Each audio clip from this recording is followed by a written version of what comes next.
Hello friends, welcome to our channel इतिहास हमारी नजर से।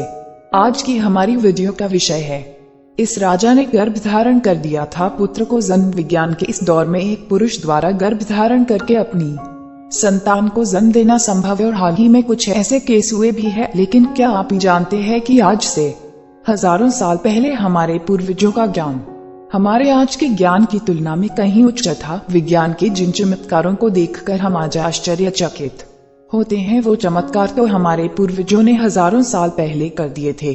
जैसे कि पुरुष द्वारा गर्भ धारण कर संतान को जन्म देना। आज हम आपको श्री राम के पूर्वज राजा युवनाश्व की कहानी बताएंगे, जिन्होंने स्वयं गर्भ धारण करके अपनी संतान को जन्म दिया था, जो कि चक्रवर्ती सम्राट राजा मांधाता के नाम से प्रसिद्ध हुई। राजा युवनाश्व की कहानी रामायण के बालकांड के अंतर्गत गुरु वशिष्ठ द्वारा भगवान राम के कुल रघुवंश का वर्णन किया गया है, जो इस प्रकार है। ब्रह्मा जी के पुत्र मरीचि से कश्यप का जन्म हुआ। कश्यप के पुत्र थे विवस्वान, विवस्वान के पुत्र थे वैवस्वत, जिनके 10 पुत्रों में से एक का नाम इक्ष्वाकु था। राजा इक्ष्वाकु ने अयोध्या को अपनी राजधानी बनाया और उन्होंने ही इक्ष्वाकु वंश को स्थापित किया। इसी वंश में राजा युवनाश्व का जन्म हुआ, लेकिन उनका कोई पुत्र नहीं था। वंश की उन्नति और पुत्र प्राप्ति की कामना लिए उन्होंने अपना सारा राजपाट त्याग कर वन में जाकर तपस्या करने का निश्चय किया। वन में अपने निवास के दौरान उनकी मुलाकात महर्षि भृगु के वंशज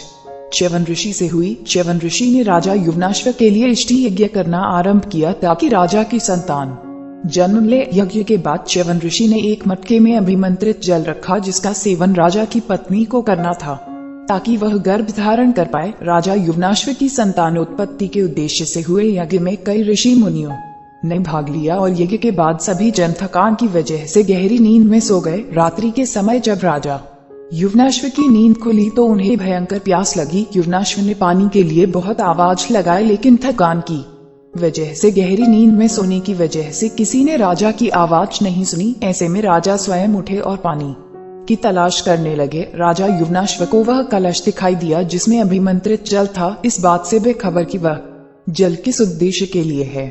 राजा ने प्यास की वजह से सारा पानी पी लिया। जब इस बात की खबर ऋषि च्यवन को लगी तो उन्होंने राजा से कहा कि उनकी संतान अब उन्हीं के गर्भ से जन्म लेगी। जब संतान के जन्म लेने का सही समय आया, तब दैवीय चिकित्सकों अश्विन कुमारों ने राजा युवनाश्व की कोख को चीरकर बच्चे को बाहर निकाला। बच्चे के जन्म के बाद यह समस्या उत्पन्न हुई कि बच्चा अपनी भूख कैसे मिटाएगा। सभी देवतागण वहां उपस्थित थे।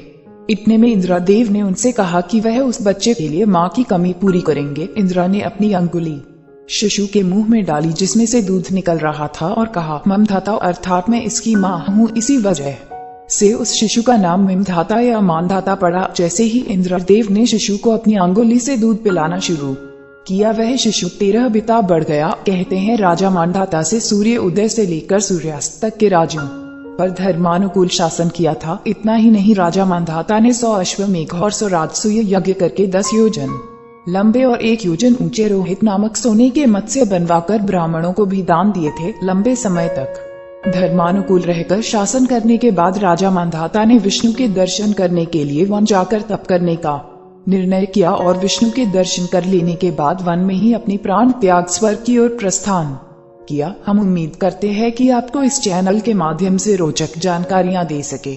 आप अपने सुझाव हमें कमेंट में भेजिए और हमारे चैनल को सब्सक्राइब करें। धन्यवाद।